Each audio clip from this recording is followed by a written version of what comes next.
Champions ট্রফিতে নিজেদের প্রথম ম্যাচে বিপর্যয় থেকে তাওহিদ হৃদয়ের সেঞ্চুরি ও জাকের আলীর 50-তে 228 রানে অলআউট হয়েছে বাংলাদেশ।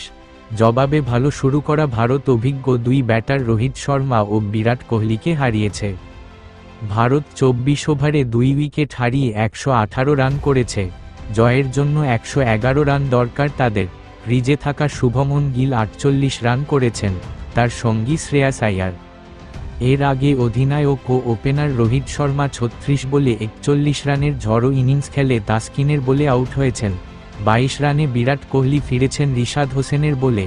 বাংলাদেশ টস জিতে ব্যাট করতে নেমে 2 রানে 2 উইকেট হারায়। 35 রানে পড়ে 5 উইকেট। সেখান থেকে ষষ্ঠ উইকেটে 154 রান যোগ করেন হৃদয় ও জাকের। হৃদয় আন্তর্জাতিক ক্যারিয়ারের প্রথম সেঞ্চুরি তুলে নেন। 118 বলে খেলেন 100 রানের ইনিংস, 6টি 4 ও 2টি ছক্কা মারেন তিনি। জাকের 114 বলে 68 রান যোগ করেন। ভারতের হয়ে মোহাম্মদ শামি 53 রান দিয়ে 5 উইকেট নিয়েছেন।